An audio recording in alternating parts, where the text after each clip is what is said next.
Salut à tous ceux qui sont nouveaux, bienvenue, et à tous ceux qui reviennent, contents de vous revoir. Précédemment, l'exemple biblique de Rachel nous a appris qu'endurcir son cœur à la voix de Dieu et rejeter ses appels à faire le bien entraîne des conséquences désastreuses. Après avoir longuement abordé dans les vidéos récentes les choses que nous devrions rejeter de nos vies pour que notre adoration soit parfaite, nous allons aujourd'hui changer de cap et voir comment, en tant que chrétien, il est important de privilégier la paix et de considérer la réconciliation comme un moyen de faire prospérer son adoration. Alors, commençons. Comme nous le voyons, Jacob, désireux de reprendre son adoration, après que Dieu lui ait dit de retourner au pays de ses pères, entreprit un voyage de retour auprès de son père Isaac au pays de Canaan.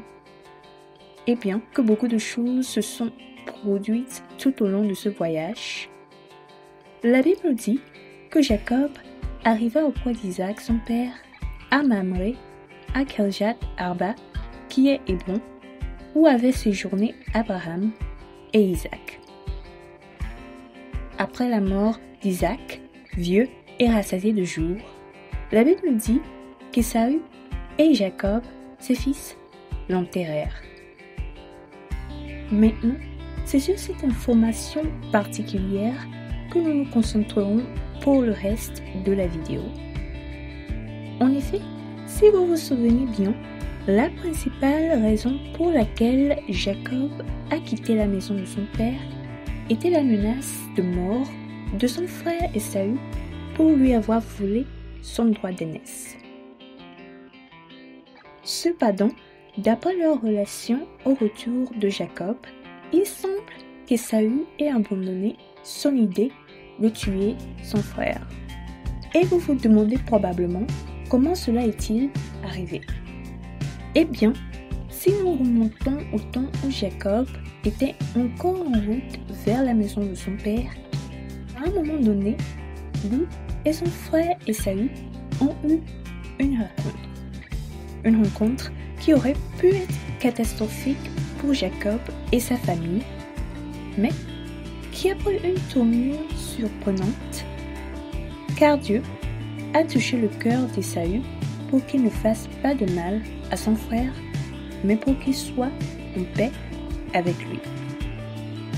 Et donc, lorsque Jacob est finalement revenu chez Isaac, aucun conflit n'a éclaté entre lui et son frère, même après la mort de leur père. Si nous nous concentrons ici sur la relation de Jacob avec son frère, eh bien, c'est que si leur conflit avait persisté, il aurait ruiné l'adoration de Jacob. Comme il est dit dans le livre des Proverbes, le chapitre 18, au 19e verset, « Les frères sont plus intraitables qu'une ville forte, et leurs querelles sont comme les verrous d'un palais. » Amen. Ainsi, si vous y réfléchissez, et si vous vous souvenez que les querelles et les disputes corrompent l'adoration donnée à Dieu, vous comprendrez que le maintien de la paix et de la réconciliation avec Ésaü était indispensable à la prospérité de l'adoration de Jacob.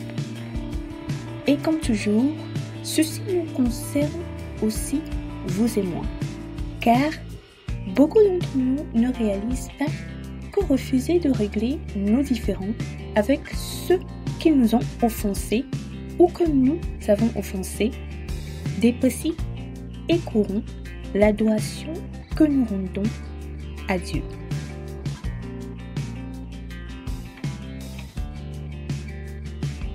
Bien-aimés en Christ, bien que nous ayons offensé Dieu et péché contre lui, par Christ, il nous a réconciliés avec lui-même et nous a pardonné tous nos péchés.